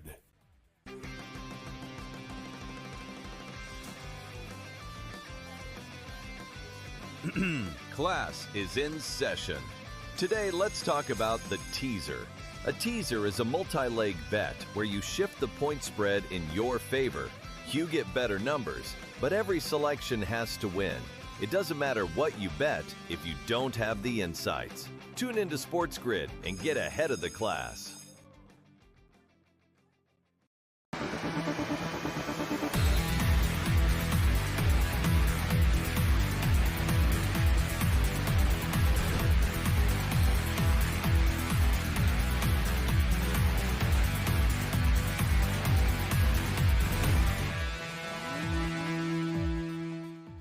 right, welcome back in-game live here. Game day on a abbreviated slate in Major League Baseball. Just 5 games on tap here today. Joe Raineri alongside Tom Vecchio. We've got 2 games underway right now. Looks like, I believe Drake Baldwin has just hit a solo shot to make it a 6-3 Braves lead over the Padres in the 7th inning there. And still, bottom of the 5th, no score between the Twins and the Guardians. Now, trade deadline, right? Less than 2 weeks away here, Tom, coming up. And it's really a matter of figuring out. And there's a lot of mediocrity in baseball, and we know that. So trying to figure out who the buyers are and who the sellers are. The typical buyers will be the Yankees, will be buyers of some sort, right? Even the Dodgers will be a buyer of some sort. But I think there are 3 teams, without a doubt, that are going to be sellers, and I think they've got pieces that can help everyone else. The first team is the Angels. The Angels have to be sellers. And dare I might say, could this be the time that Mike Trout gets to wear a new uniform? If nothing else, Reed Detmers could reset that franchise if it gets them to the right team here. I think the Angels, and we got a solo shot by Patrick Bailey here to go 1-0 Guardians. I think there are some options here with this Angels team.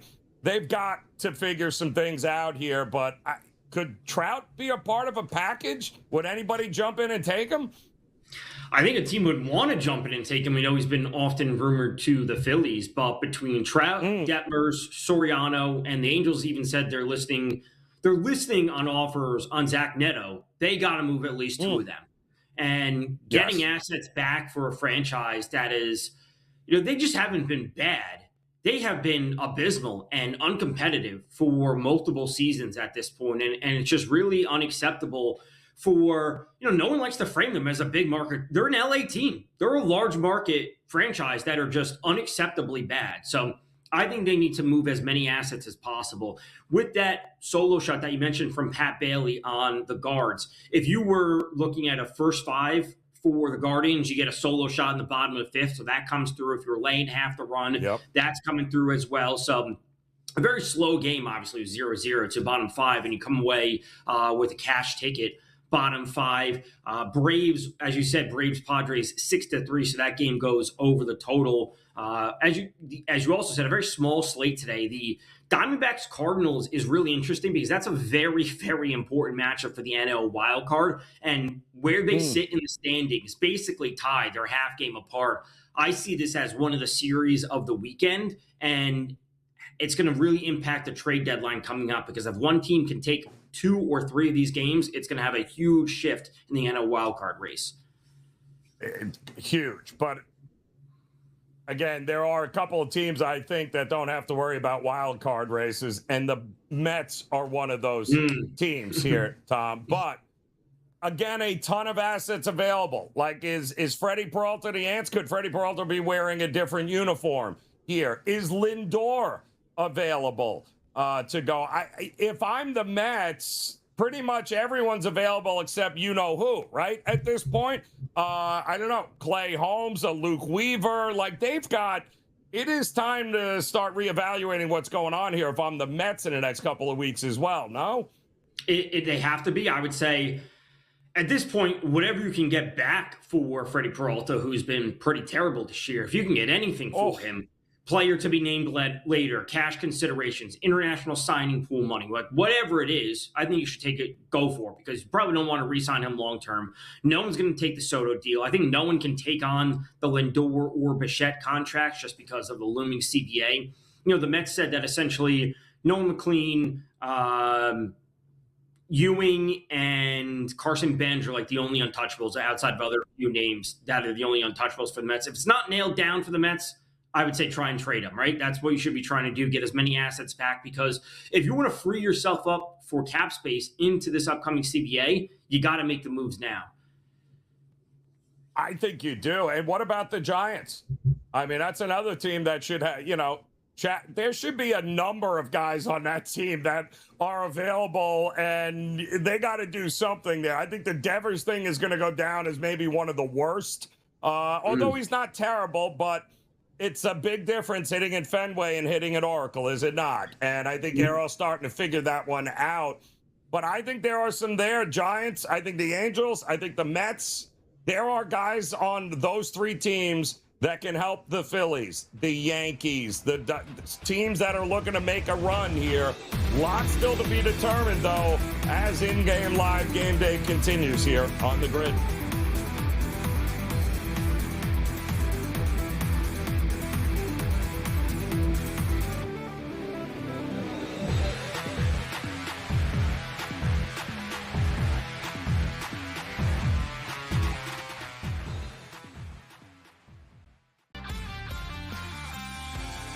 Come in a lot more better prepared to play than say we did, having to learn some of the things that we learned coming into the NFL that we weren't learning in college. A lot of these kids are getting quarterback coaches, as far back as junior high school and all the way through high school into college. So I think the position is a lot more stronger than it's ever been. Outspoken with Dan Cilio, only on SportsGrid. Atlanta should be the team to step up and secure him. Yeah, Atlanta's really interesting because they're much further down the list than only 8% right now on call sheet. But this is a team that has constantly come up in terms of GMs thinking, or the reports suggesting that GMs are thinking that Atlanta Braves are the dark horse team to kind of swoop in there and get Scoogle, and that's going to be something that we should pay attention to. Pro Baseball Today, only on SportsGrid. Wembanyama goes to the park and plays chess against people. I saw him come in with a book today. Yeah. He walked in with a book, Kevin. He had a bunch of books in his hand. I was thinking to myself, I'm like, he's the only NBA player that actually walks in with a book that actually read it. Yeah. It's a good take. It's a good take. Yeah. Shot of LeBron. Listen, I couldn't help it. I knew that I was trying to cut you off before you said the name. In-game live, only on SportsGrid.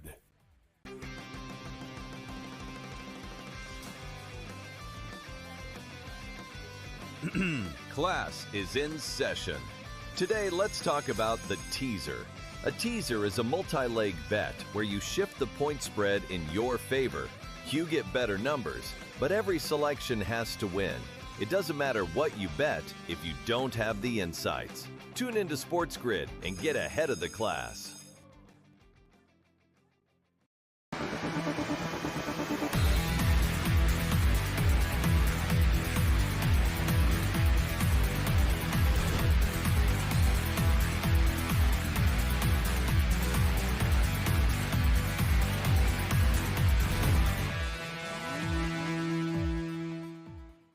All right, welcome back in-game live game day here on the SportsGrid Network. Joe Raineri alongside Tom Vecchio here as, boy, oh boy, just got interesting rather quickly in Atlanta as a two-run shot there by Machado, I believe, has now made it a 6-5 Atlanta lead. They're in the top of the eighth. It's exactly what happened last night with these two teams. Both bullpens are spent.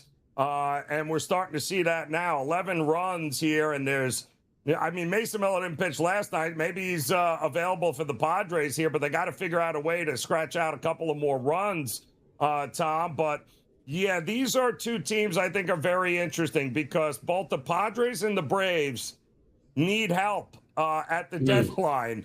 And are the Padres going to be sellers? Or are they going to be buyers here?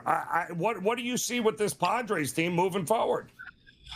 I think they should be sellers, given the fact that they're under 500 and the offense is, despite the fact that they've scored a few runs over the past 24 hours or so, it's still a terrible offense. That's just what it comes down to. It's a terrible offense. They're not scoring.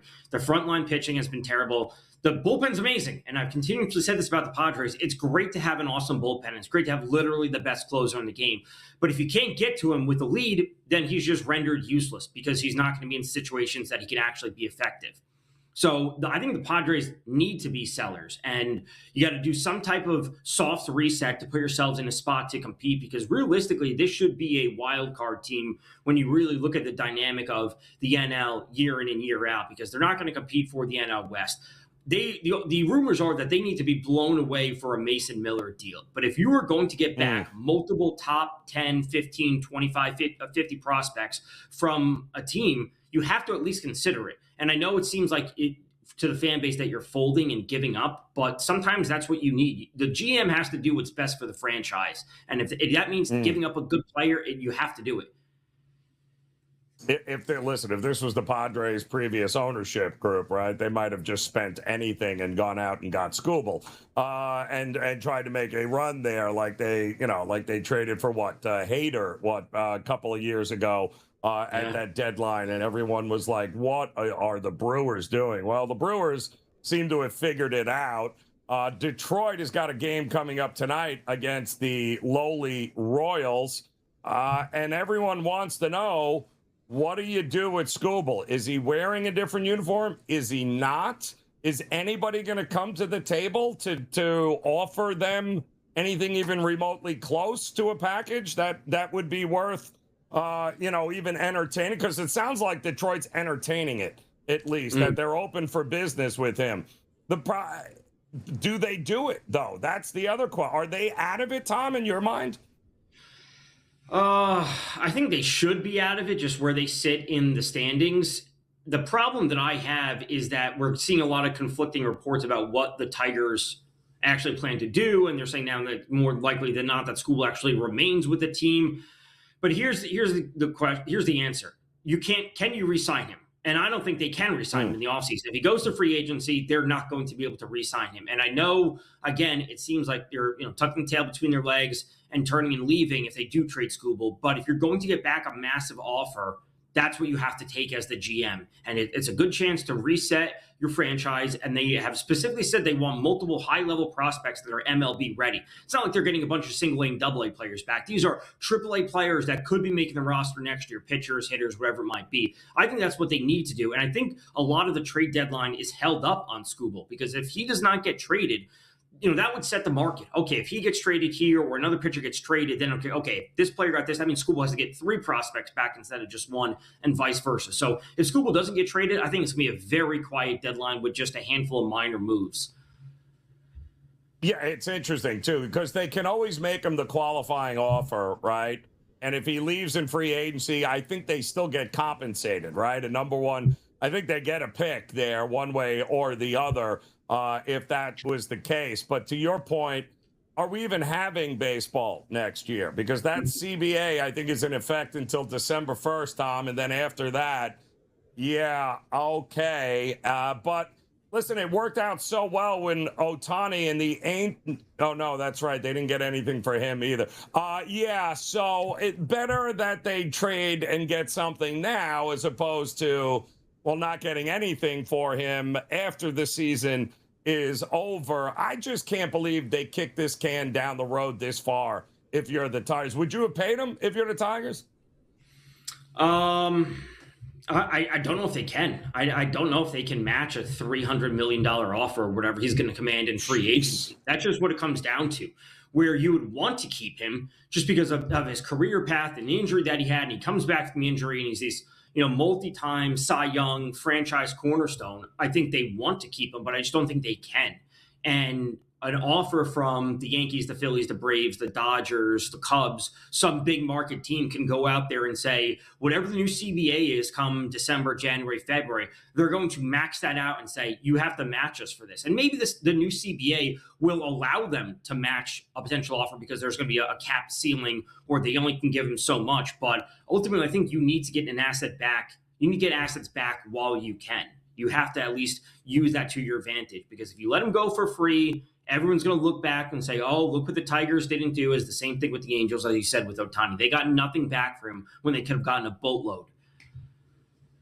They're going to have a decision to make. Now, but I do believe over the next, 10 days, Tom? Detroit has got to win some games. I think also their ability to get it rolling. I thought it was a good win last night for Detroit. Very winnable games against the Royals coming up here starting tonight. It's not like they don't have some of the pieces to get it going. Flaherty just went on the IL. That's not going to be great. But if you effectively do this, you're basically telling the fan base, yeah, it's over, right? The season's over, more or less. Yeah, I would say, but to your point, to win games, they have a pretty easy schedule coming up. They have 4 against the Royals, starting today, 4-game series to Sunday. They got to take at least 3 of those. They have 3 against Baltimore. Baltimore's been, hotter as of late. I know they lost a couple to the Red Sox, and they finally broke the Red Sox streak. Then they have 3 at the Athletics. So Kansas City for 4, Baltimore for 3, Athletics for 3. You got to win 3-2-2. You got to win 2 against Baltimore and 2 against the Athletics, if not sweep them. And that could put them back into the wild card race. They're only, 4.5 games back in the AL wild card. That's not an insurmountable amount, especially if you're beating a team like the Orioles that are directly ahead of you. You're going to make up games there. The Twins, the Astros aren't teams that you need to be fearing too much. They could put themselves in a spot, and I think it will come right up until Sunday or Monday, the 2nd and the 3rd, until they make their decision of where they sit at that point. It's going to be interesting because really outside of Tampa and the Yankees, everybody else is pretty much, fine. Although the White Sox, are you anticipating them being anything except regressing the rest of the way through here, Tom? Do you think there's anything there to be excited about? I think there's stuff to be excited about, but they also don't seem like a team that would make a big splashy move to really put them over the top. Could they get a middle of the rotation back end type of guy? Sure. I think I'm not going to say Kevin Gausman, but if Bieber ended up in the White Sox, I'm I guess that makes sense. They kind of need pitching help, but he doesn't move the needle. And they don't seem like a team right now of where they are in their development. I think everyone's going to say that they're a year or 2 ahead of schedule. They don't seem like a team that's going to push to go out to get a big name needle moving arm. That's what they need though, because the AL Central is still wide open.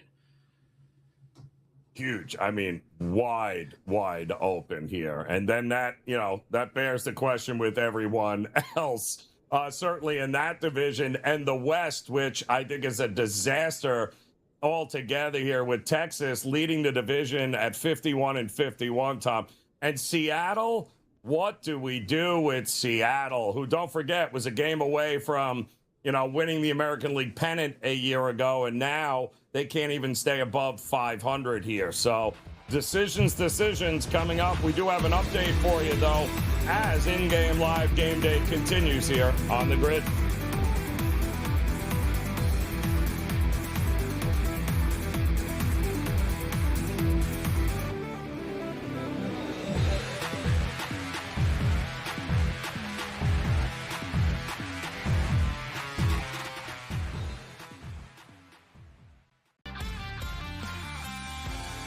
Come in a lot more better prepared to play than say we did, having to learn some of the things that we learned coming into the NFL that we weren't learning in college.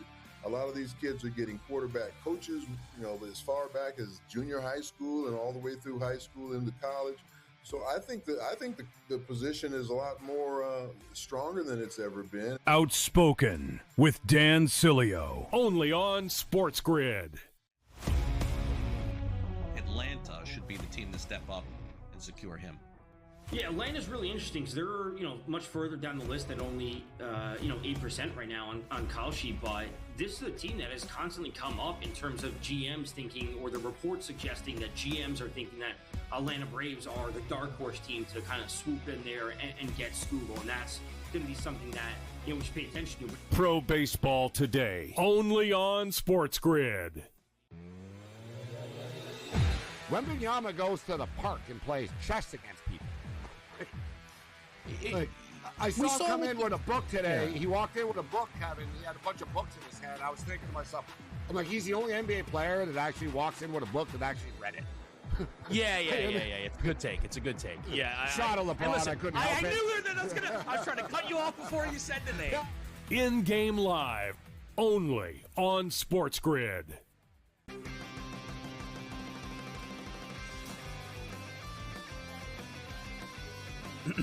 Class is in session.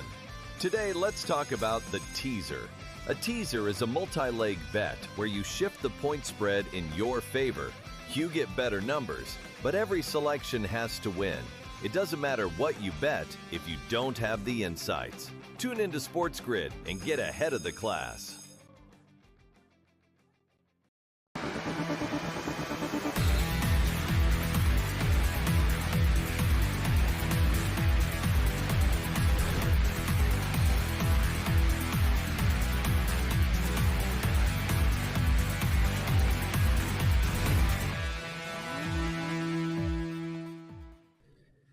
right, welcome back in-game live game day here on the Sports Grid Network. Joe Raineri alongside Tom Vecchio. As a couple of games here, I think we're heading to the top of the ninth in Atlanta. Iglesias is on for the Braves, looking to close it out. They're up 6-5 in this one. Could be another one-run loss for the Padres here, and still 1-0.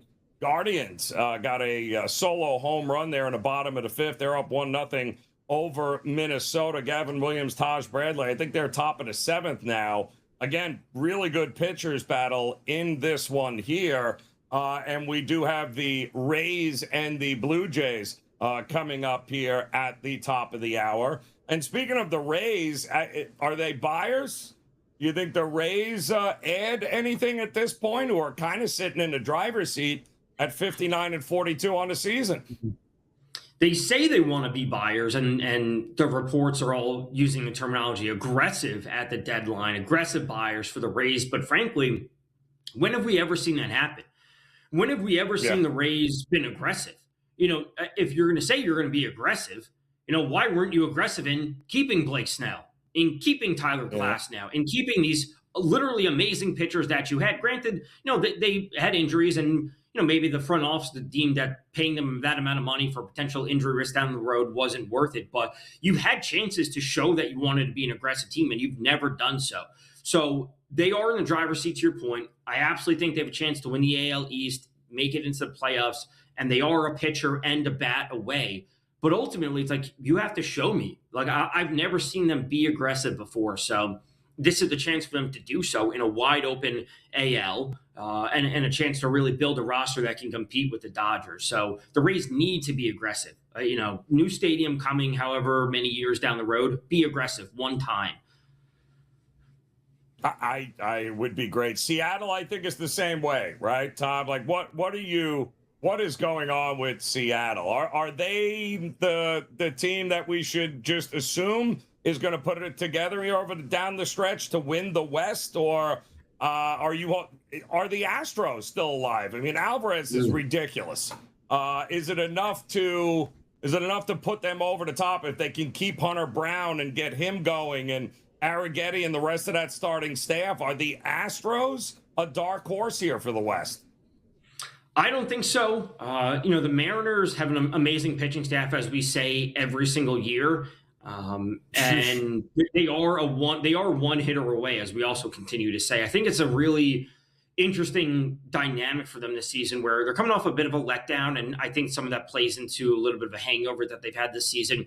Cal Raleigh has been abysmal, and I know he's dealt with injuries. Julio Rodriguez has dealt with plenty of injuries. But then you have this hype coming into the season about Colt Emerson and Cole Young, and you know, they just haven't lived up to expectations, and they're super young, and I think they will be good, but it's just a too much of a mix of so many things going on, where you have this hangover from last year, your star players are hurt, you're relying so much on young players, and they just don't have the pieces together. Frankly, I think Texas is the team to beat, and I want to see Texas be aggressive. As they've said all year, I said before the season started, I like Texas to make the playoffs at plus 120, where they were sitting in the beginning of the season. So I want to see them be aggressive. I want to see them go for, knowing that the AL is so wide open and Seattle doesn't pose too much of a threat.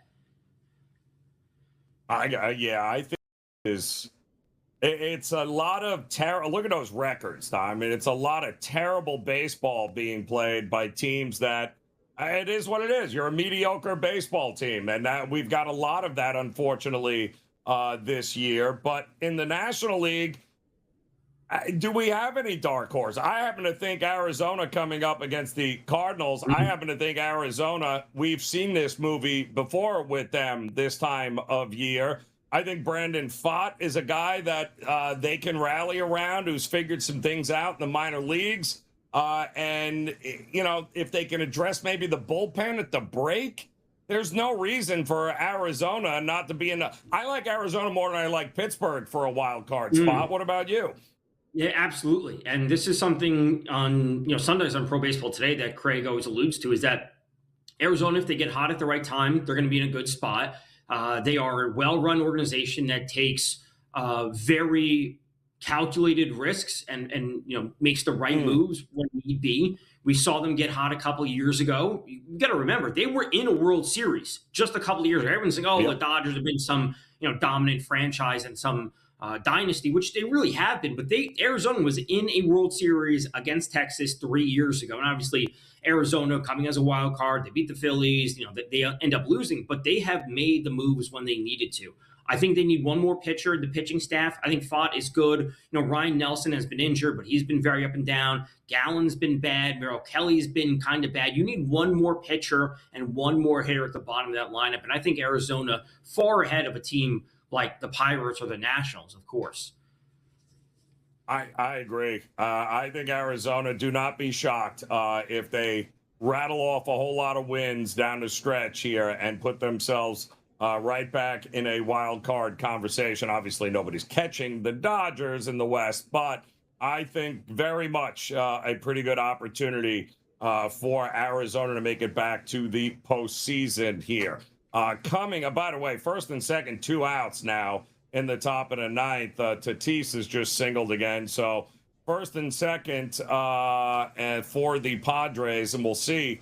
Well, that didn't last. 3 straight fastballs that just blew right by him. So that game is over. Atlanta 6-5 is a final. Gavin Williams still, and it looks like, heading to the top of the 8th inning. Gavin Williams has thrown a gem here. It's a 1-0 game in this spot where the Twins, oh boy, I don't know what to do with the Twins. Did you buy the Red Sox in this 15-game winning streak or somehow contenders? Is that what? Because they're only 3 games better than the Twins. I know. I think the Red Sox are contenders for a wild card at this spot, and they need to. I would have said, a month ago, I said, you got to sell everyone on the Red Sox as you possibly can. Sell Chapman to the back end, Sonny Gray, Contreras doesn't want to be moved. Sell all those players off and get the assets back as you can. But all of a sudden, they're in a wild card spot. I think they are contenders for a wild card. Can absolutely make the postseason. I don't think they'll do anything much with it, but I think they are at least contenders in the short term. Oh, they got a lot of baseball still to be played. We've got updates for you here as in-game live game day continues on the grid.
right, welcome back in-game live game day here on the Sports Grid Network. As we look to wrap up this edition, we got one game in the books here with Atlanta handling business, getting another one-run win against the Padres. 6-5 is your final there.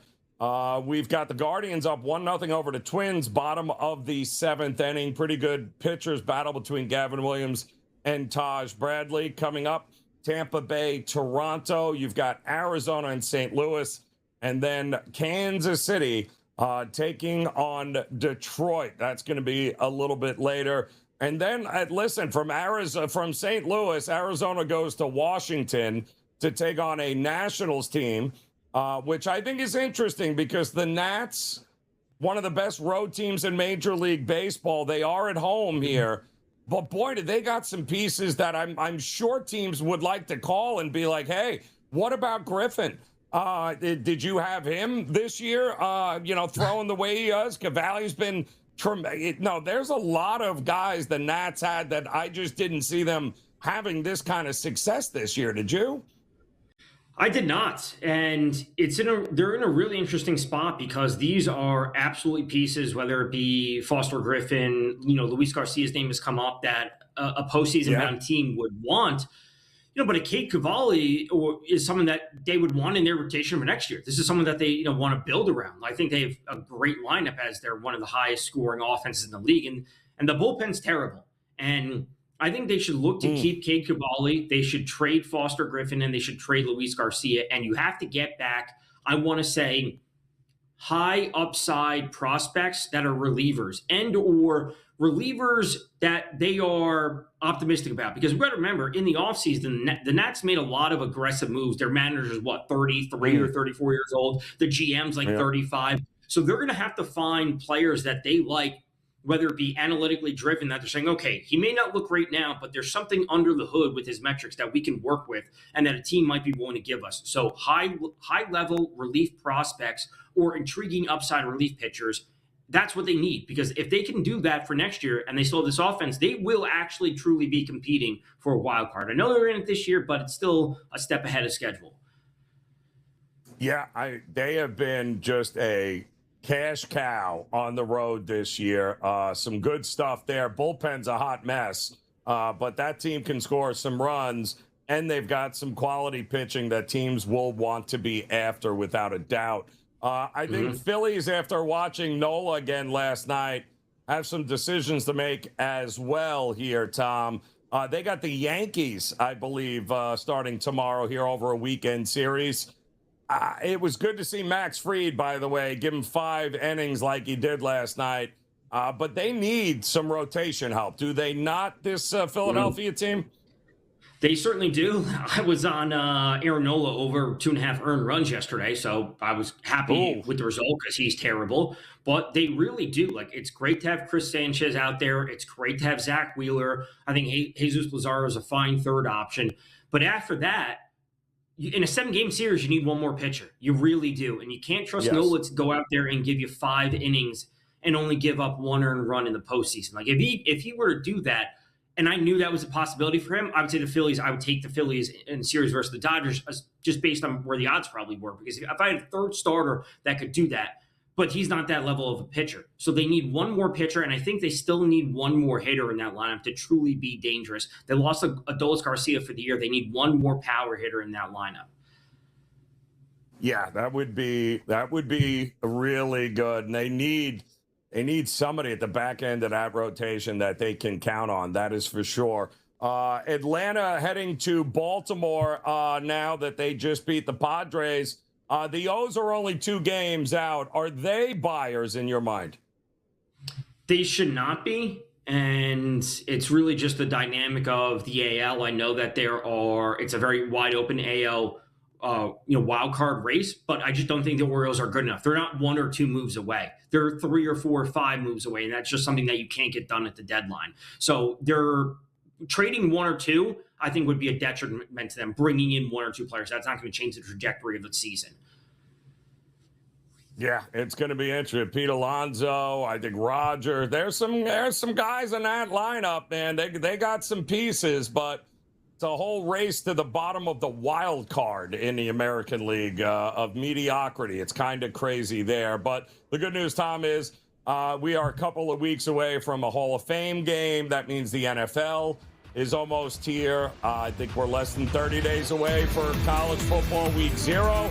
And you are exactly 10 seconds away from Gabe Morency and Kevin Walsh's in-game live game day continues here on the grid. Enjoy the games.